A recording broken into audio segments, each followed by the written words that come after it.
Hello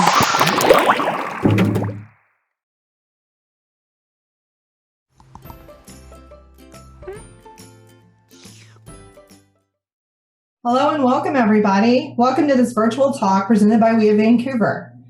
Founded in 1995, Women in Animation is the only organization dedicated to advancing women in the field of animation. We envision a world where women share equally in the creation, production, and rewards of animation, and we provide resources and connections to make that happen. I'm Genevieve King, and I get the pleasure of introducing our next speaker.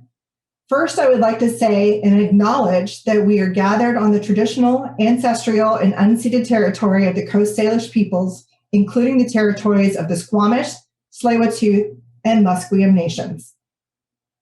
With her computer science background and time spent chefing the yachts of Monaco, Christi Rae has spent her career bringing together the artistically minded and technically savvy to create something from nothing.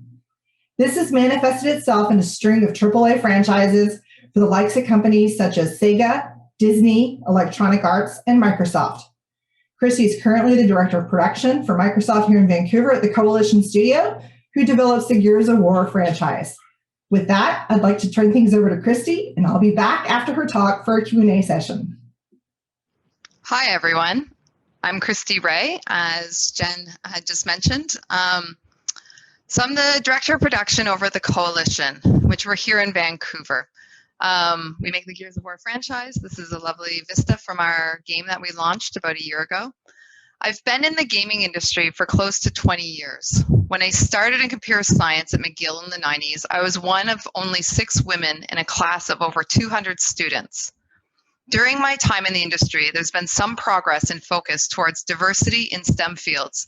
One of the things that inhibits progress are stereotypes and preconceived notions about which social groups work in which fields. That's why I chose to title this talk, The Average Bi-Gendered Half Asian Gamer.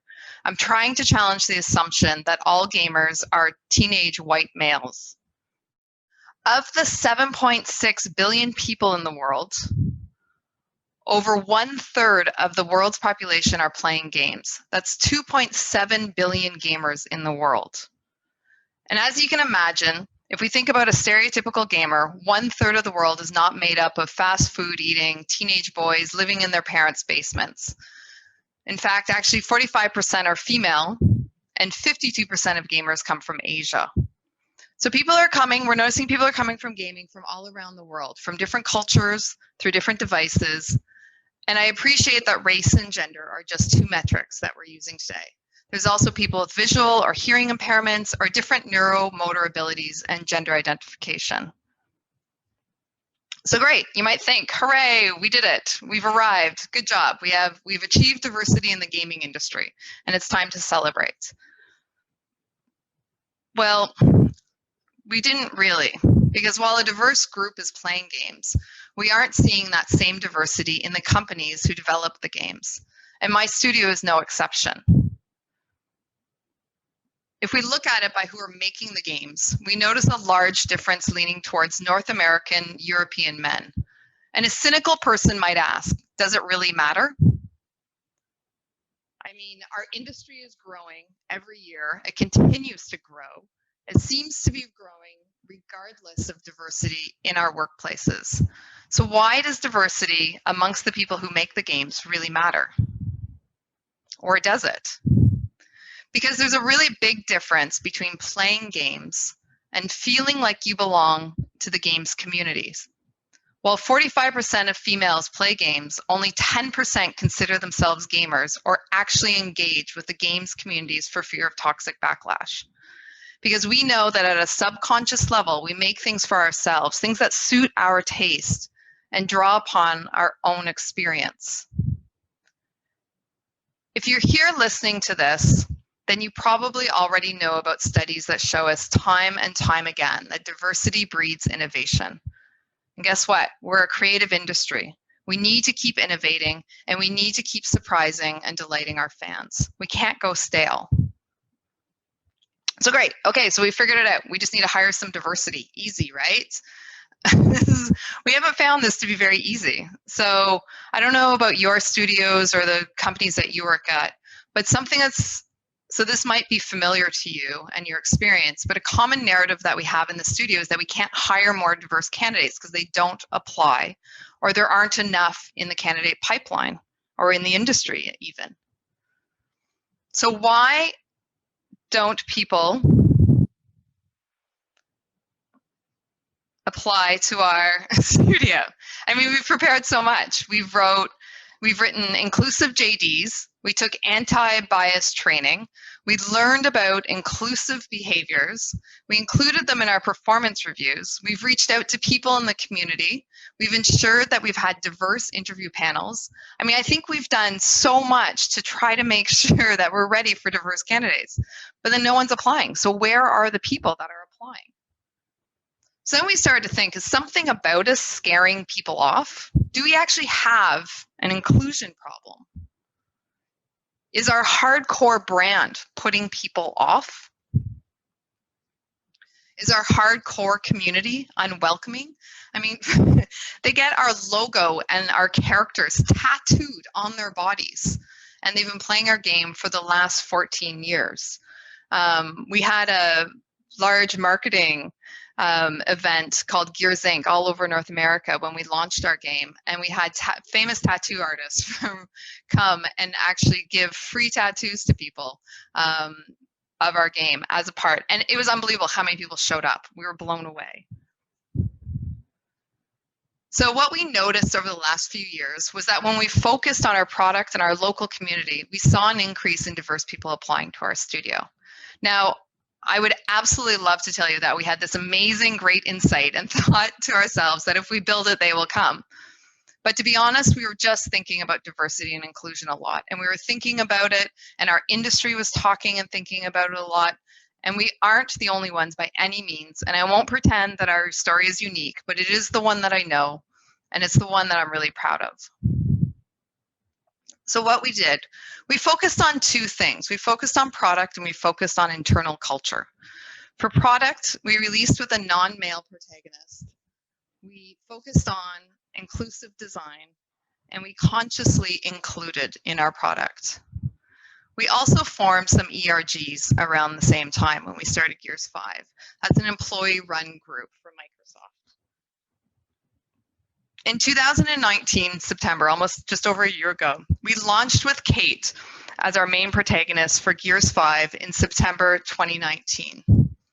So up until then, Marcus was the main protagonist for Gears 1 through 3, and JD, his son, transitioned into the main role for Gears 4, where he partners with Del here and Kate. So it was actually a very natural transition to have Kate become the protagonist for Gears 5. I was part of the progression of the story, so it fit very well. But up until then, we had only had male protagonists, and very burly, stereotypical white male hero types be our main protagonists for Gears 1 through 4.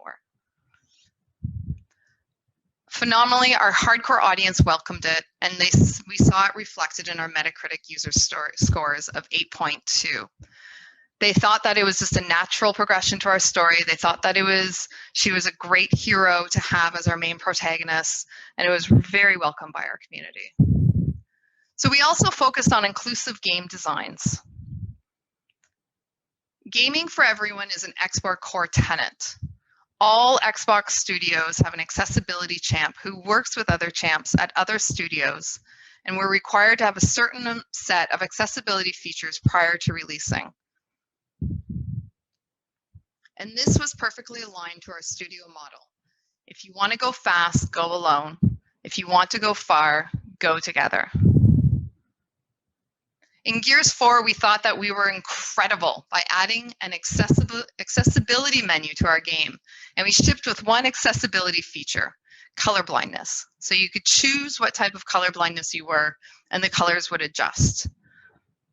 And after we shipped Gears 4, we added another feature to this menu. The audio team worked really closely with Sightless Combat, an accessibility consultant and gamer without sight, to come up with audio cues in order for people who are visually impaired to be able to play our game. We added the fabricator ping, which allowed players to elicit a ping sound from the map. It makes it possible for players who can't see to still be able to quickly locate the fabricator where they can purchase defenses. At the start of Gears 5, we had an inclusive design conference where we brought in advocates of all abilities to help brainstorm ways in which we can make our game more accessible to everyone. We did this during the concept phase so that we could implement early on in the design, gameplay, and story. Discipline leads and designers all came together for 2 days to understand how little changes to the way they thought about our designs, our gameplay, our audio, and our HUD made a huge difference to people with different abilities and their ability to play our game. Now, I've now been at a few conferences giving talks, as of other people have been in our team, where I've actually had people come up to me afterwards with tears in their eyes telling me how our changes allowed them to play a third-person shooter game for the first time in their lives. And I've also had audio designers reach out to me to say thank you for showing them how they can use their superpowers for good.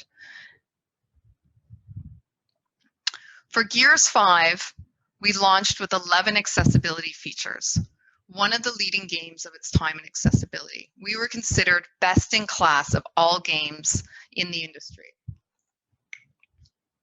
So Gears 4, we launched with we had 2, and then we went up to 11 accessibility features.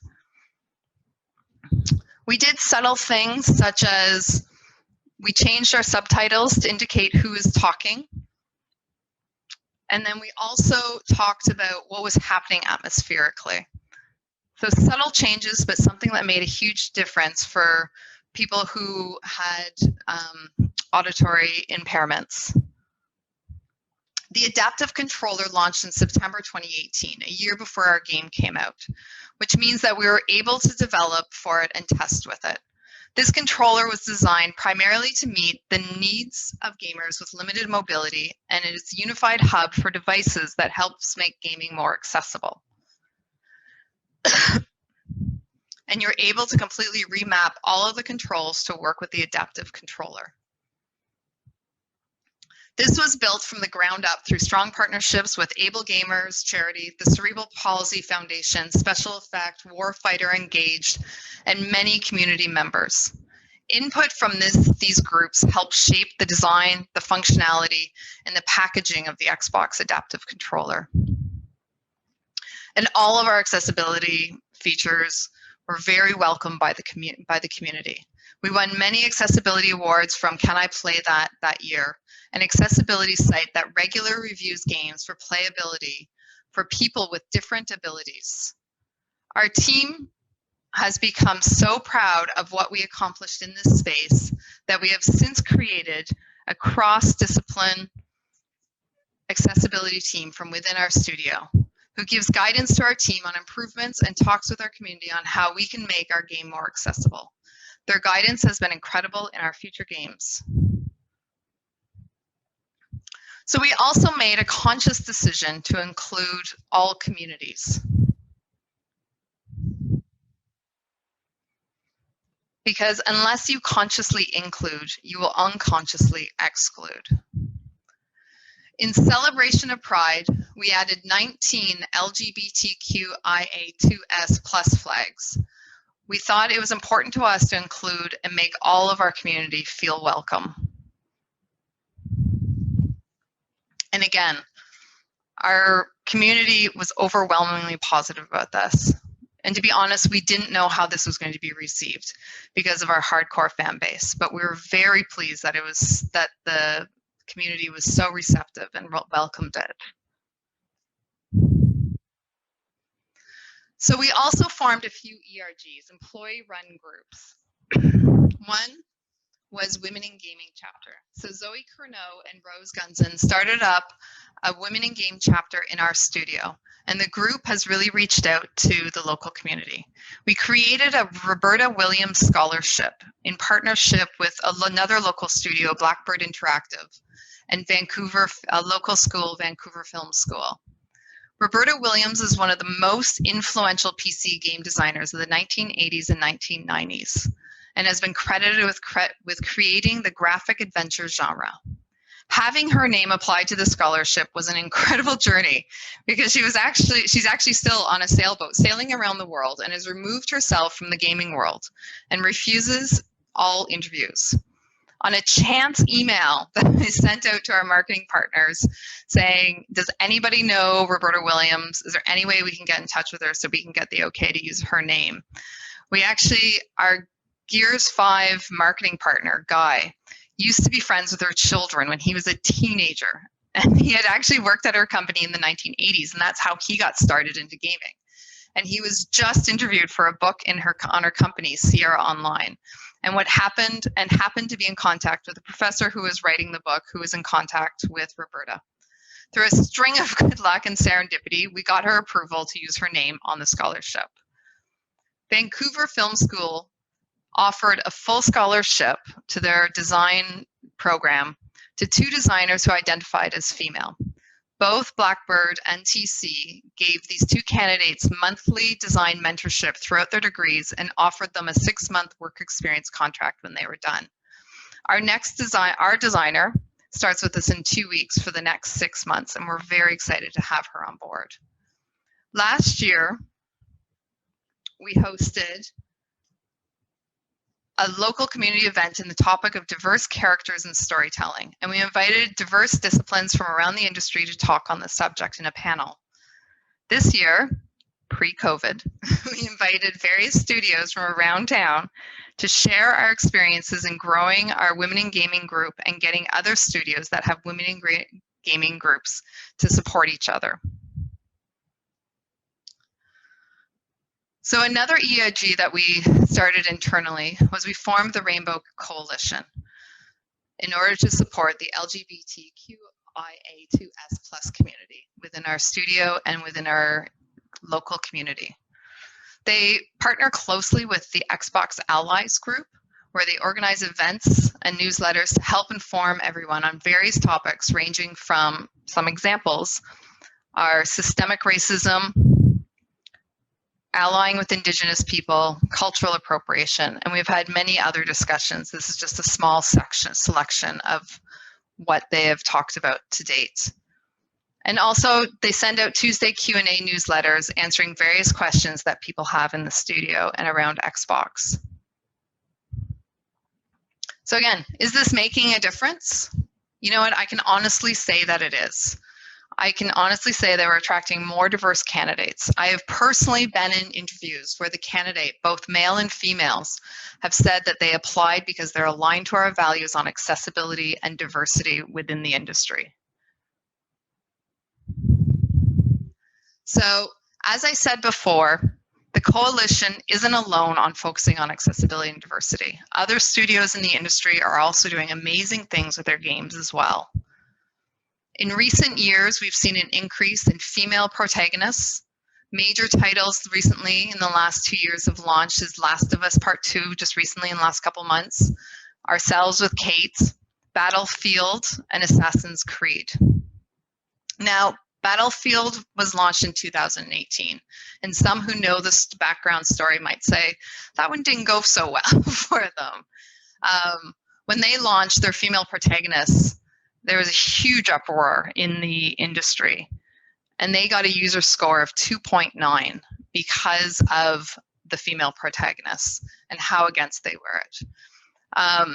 So for the first time ever, I saw an Electronic Arts exec stand up and say, you know what, if you don't like it, just don't buy the game. We don't need to make such an uproar about this.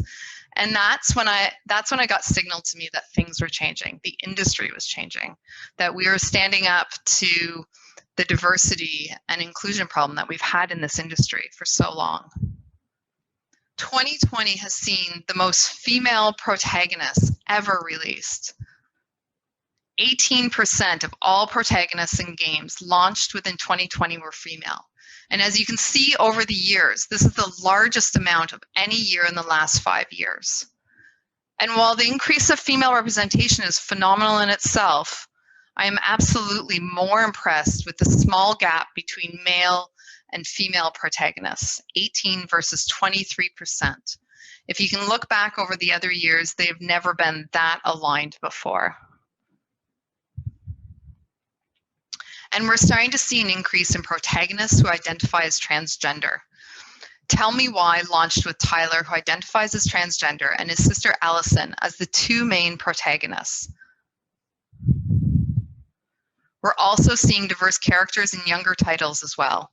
40% of Fortnite's characters are females. So when you start the game chooses your character for you, and you actually have to pay to change it, which means 40% of all of Fortnite's players are playing as female in the game. So The Last of Us, which I talked about earlier, came out a few months ago. And if you remember, we came out with 11 accessibility features just over a year ago, and we were leading in the industry. They just came out with 60 accessibility options, which is the most available in any game yet. So in 2020, we saw more than just games changing, but also numerous supporting industries as well. For instance, video games industry has a yearly awards show called the Game Awards, which now has an accessibility category for the first time ever. The Last of Us is sure to win all the awards this year. GDC, which is the Games Developer Conference, and it happens every year in San Francisco, and it's the largest conference for game devs, has the most D&I and accessibility talks in the history of its conference to this year, virtually, of course.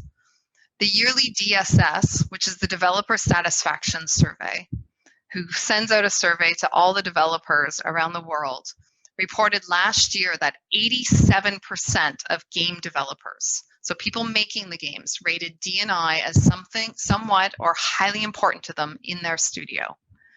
So yes, these are incremental changes, but as a result, I'm seeing greater awareness in the community and within our studio, and I'm starting to see a snowball effect with all of these changes, and I'm very hopeful for the future.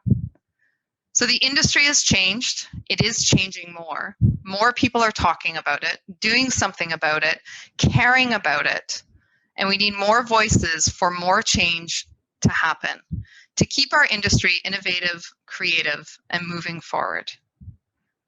Thank you. That was fantastic, Christi. Thank you for that. You're welcome. Before we get into the Q&A, I just want to remind everybody that you can use the Q&A button at the bottom of your screen to ask questions live, and I'll be monitoring those for the next little while as we go through this.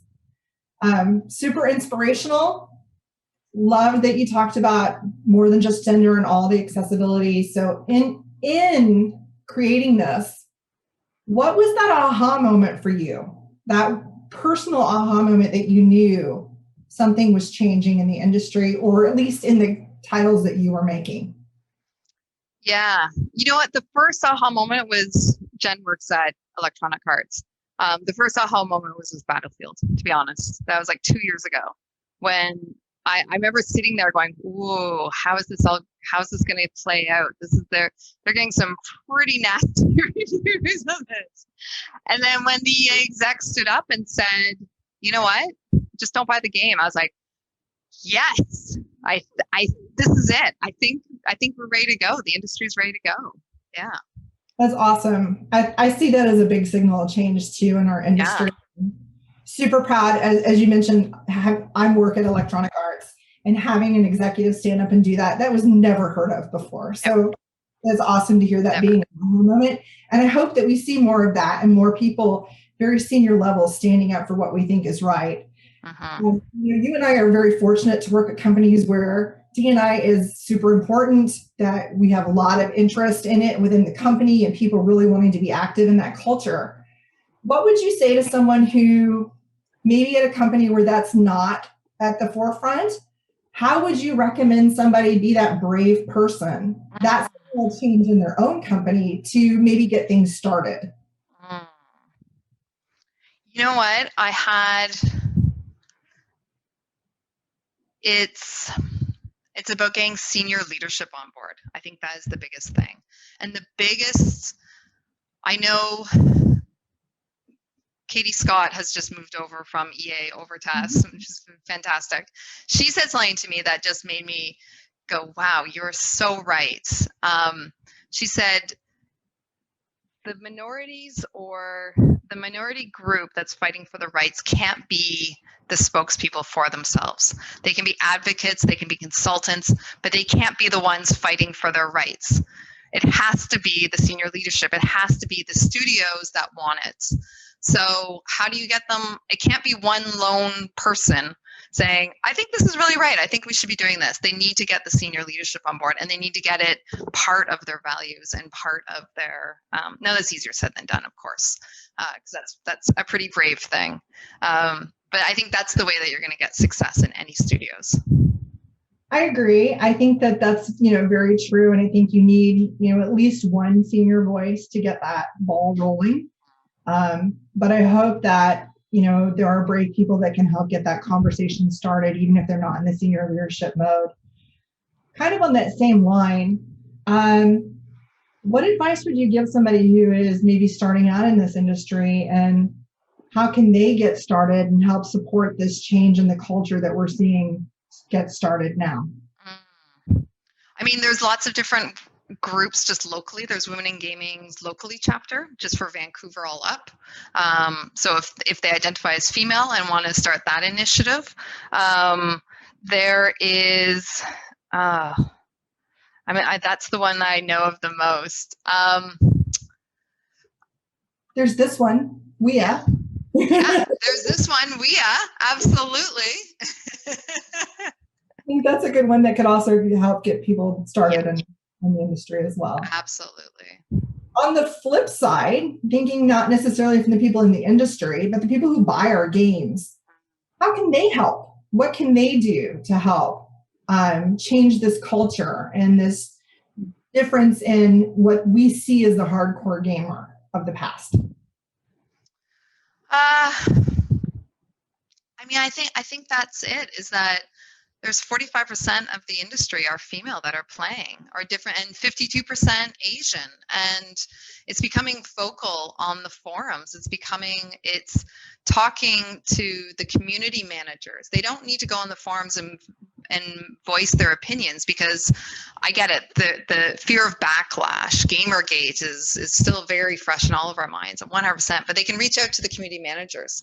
Our community manager, absolutely, our community director listens to everybody. He talks to everybody. He and I were just talking about different initiatives that we're doing within the community right now, and he'll ban people right out if there's any toxicity right away. But then he also engages with people who have feedback about our games as well. And same thing with our accessibility strike group. They're talking to the community about different accessibility features. So don't necessarily go on our forums, but reach out to the different community directors and managers that are in the different games, because they're talking to us. Our community director sits on our monthly or our weekly panel for our multiplayer operations team. And we're constantly looking at our community, we're constantly looking at sentiment, and he's in the panel feeding back what he's hearing from the community. So we're hearing it on a weekly basis, what's going on in our community. So I think that's your into the different games. Awesome. Speaking of community, we have some questions from the audience. I want to take a few minutes to go through some of those. Great effort in bringing inclusion to games. However, I'm still noticing that there's a lack of Asian-led protagonists in gaming. Is this being discussed or addressed at your studio? So, I mean, in our game in particular, we have quite a few different diverse candidates or different diverse characters in our game. It's not actively being discussed, but it is what we tend to do so that we don't have cultural appropriation is we make sure we have advocates coming in and talking to us about, so that we create the character in its truest sense. So we're not putting our misperceptions or conceptions onto these characters. So Asian in particular, I wouldn't say it's as a whole, but diversity as a whole, or as a particular thing, but diversity as a whole, we're absolutely addressing. And I'd say that also goes for Black and Indigenous people of color. Absolutely. I think that, I know that both you and I, again, work at a large studio where these are all things that are being addressed at every level. And I think the ERG, the employee-run groups, are really helping with this quite a bit.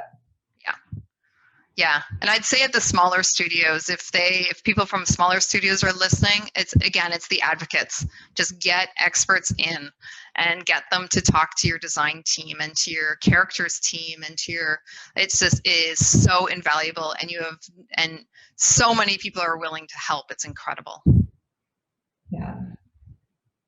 So another question from our audience is, I have seen the diverse representation increasing in the game industry in general, but it seems to be at a different pace for each discipline. In particular, I saw a great increase in QA, community management, and art departments, and a moderate increase in production design, but very little in engineering. What do you think we can do to bring the diversity improvements across all disciplines? I think this is a great question.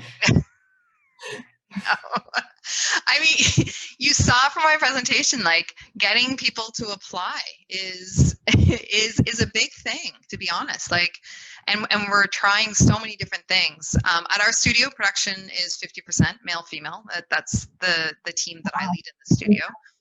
Yeah, our leadership team is 50%. Our senior leadership team, SLT, is 50% females, males. You're right, engineering is absolutely an area that we are still working on. Mike Rayner is our studio tech director, and he has done huge strides to try to increase engineering diversity. He's the executive sponsor for the Women in Gaming's chapter, so he's constantly talking to them about different things that they can do for engineering. They make sure that they have diverse interview panels, but that doesn't always happen, right? Because we have to get them in the door. He's also a sponsor and lead for the Rainbow Coalition as well, so looking at different communities within our industry. And we get 6 interns every 3 months into our studio, and so he really makes an effort to try to make it so it's half and half. So everybody who's coming in, it's half female, half male, that come into the studio for the interns. And then the other thing that we have with recruiting is we have to have a diverse candidate slate. So we actually can't hire somebody if there's not a diverse pipeline, interview candidates that we have. And if we don't satisfy it, we actually have to get special approval from high up in Xbox. So we're trying, we're continuing.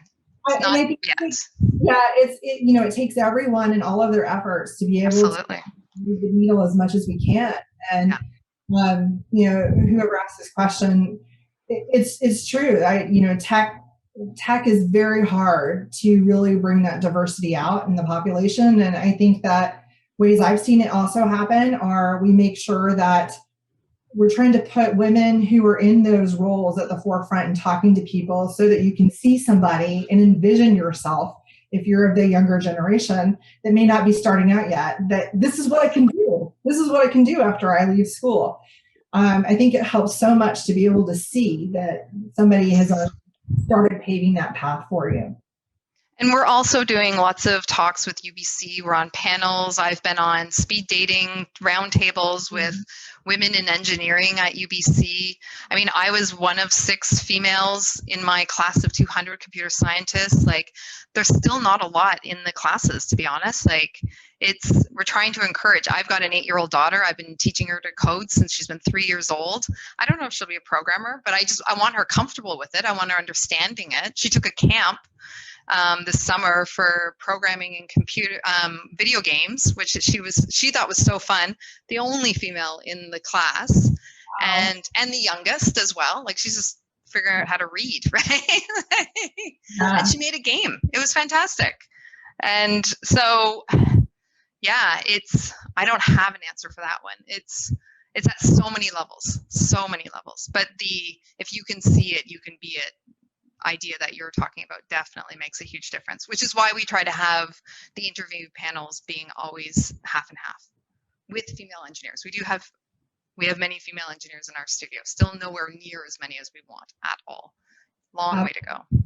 We do. And I don't think engineering is the only domain within games that we struggle with. I think there's several other ones too. I think we have seen some big strides in some areas, and there's a ways to go in others. And I think we just have to keep chipping away at it as we go and doing the best that we can.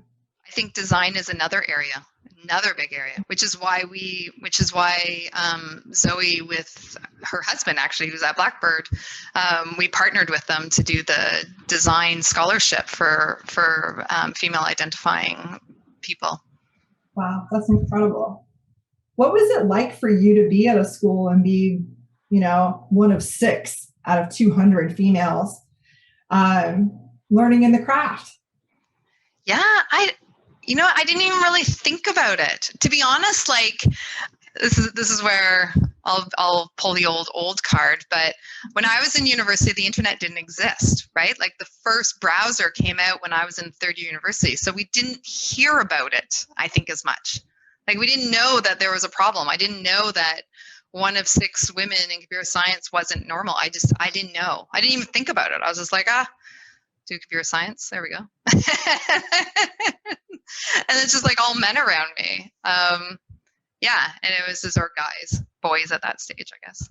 I didn't realize it was not a normal thing. But I've been as you have as well, I've been in a male dominated career my whole life. So it's kind of my norm. It's my normal. Another question from our audience is, how do you determine what a diverse group of candidates is? Is it primarily gender? How do you determine this based on applicants? As some forms of diversity may not be visible on the application form alone. That's very true. You know what? This is so true. And this is so hard too. Because in Canada, this is where I'll probably have to watch myself because I don't know all the legalities of it. But in Canada, we only ask people gender. So we don't ask race, we don't ask religion, we don't ask abilities, and we can't. In the States, I know they ask a lot more on applicants. So it goes by name, unfortunately, to some degree. But there can be a Tony, there could be it could be anything. The other thing is we because of privacy issues in Microsoft, we can't take names off because we can't alter when we get the resumes. It's hard to put that into place. I mean, we do bias training. We've done some unconscious bias training for interviewing. We've also had training for some of our interviewers have been trained on how to interview autistic candidates as well. And we have a hiring initiative for candidates with autism. And so it's just understanding how to change your questions. Same thing with, I think the bias training is the big one. But you're right. Like, how do you know? We don't. We really don't until we get them in the door, to be honest. Yeah, I participated in this offsite recently that talked a little bit about the future of hiring, and that what I found was really interesting is the future of hiring may be very different than what it looks like today, where we don't know even a candidate's name, so we can't even bring bias into the conversation. Really judging people based off of what the concrete evidence is on either their resume or their testing, or however that's shown algorithmically later on, and probably not that far in the distant future, right? I had an interview with a candidate the other day, a phenomenal producer candidate, and they were off camera the whole time. I have no idea what they look like. I thought they were female, they sounded female, but I have no idea, right? And so that was quite interesting. I was like, okay, and it really makes you just focus on what they're saying and what they're telling you. And yeah, that's an interesting way. We've been talking a lot about change and how this is changing in the industry and what's different than when both you and I started out in the industry a long time ago.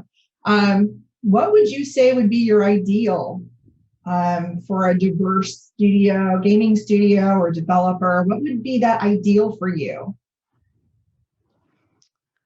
Back then or now? Would you? Now. like today? What would be your ideal? What would you like, or what would you like to see for the future? And how do you see that landscape changing today versus, you know, when we started in the industry? You know what?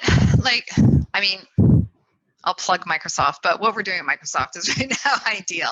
And I know EA is doing some amazing things as well. For instance, we now have, to go back to the question where it talks about diversity and female versus other diversity, to be honest, like, it could be someone's background, the country they're born from. They have a different perspective. It's all about perspectives. They could have different abilities. Not everybody knows. Some people have an ability that's a little more hidden and they don't want to talk about it. So they could have it, but they have an amazing perspective. So the way that we identify that is we want people who care about that and people who consider that part of their values. So we have a whole D&I question section. I know Jen and I were talking about that the other day, and it's we have 1 hour interview where we just focus on D&I and what do you think about these things? And have you ever been in a time where you didn't know enough about a different person and their perspective? And what did you do to learn more about it? And so we want people who care about it. And I think that's how we're going to start doing the change. And I think that's the studio that I want. And it is the studio that I'm at. It's even just today, right before this meeting this morning, I was in a senior leadership meeting that we have weekly, and we were talking about D&I initiatives, and we were talking about interviewing, and we were talking about these questions, and we were asking each other, are these questions getting asked at every single interview? Are we making sure that this is happening? Is everybody aware of it? Is everybody on board with it? What are just things like that? And people are just talking about it. And to me, that's the studio. Are we going to be perfect? Are we going to solve everything? No. I don't even know if this will completely change by the time I'm done working, but it's in an amazing start. I just see in the last 2 years, we've just made so many gains and a lot of missteps as well. So I don't want to paint it completely rosy. Do you think that in this world where we're all kind of working from home right now, do you think that that's changed anything? Do you think that that's helped give people a different kind of playing field? You know what? I've really noticed it's the quiet people. So we're talking about diversity. Is the hands up. We use Teams. We don't use Zoom because Microsoft product. They have a hands up feature, and it's unbelievable how I find we're a very passionate industry. So we get all excited and we start talking over each other. And we used to see it as a way of showing how passionate we were. And we're all just talking over each other. We're not really listening. We're all just doing our own ideas. And, but what we started to realize was about a year ago, we're like, actually, you know what? We're just being really rude to each other. We're actually just talking over each other, and the loudest person's winning in the room, and that's not right. And so even before we went to home, we made a conscious decision with everybody to make sure everybody is heard. Now, that being said, one time somebody called me out. They're like, hey, Christi, you're being really quiet. Like, do you have anything to share? And I'm like, I just don't have any thoughts about this. Now this is really awkward because I have to tell you, I have no thoughts on this. So it can kind of go both ways. But with the hands up feature, it's unbelievable how people are watching it. And it's not just the moderator or the facilitator of the meeting, it's everybody. They'll just stop the meeting and be like, hey, Brian has his hand up, or Sue's got her hand up. Like she has what do you have a question? And so they've been really good now. I feel like the quiet people speak up more now. Absolutely.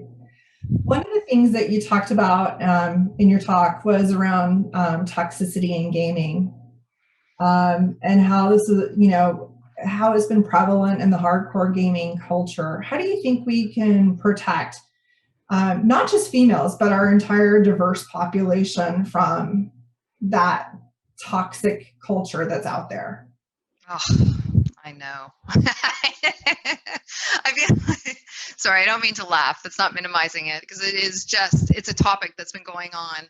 I feel like I've been at a few different studios locally, and I feel like whatever game I'm on, I'm always like, God, we've got the we've got the worst community ever. And I've never actually ever said, hey, we have an amazing community, except for maybe on Skate. I led the Skate franchise, and we might have had a really good community on the Skate franchise, to be honest, but or maybe it's all relevant or relative. It's like how horrible some of the other communities. I mean, the big thing is just monitoring it. It's like again, I was talking to our community director yesterday, and he just outright bans them. Like you first get a 14-day suspension, and then it's zero tolerance, absolutely zero tolerance.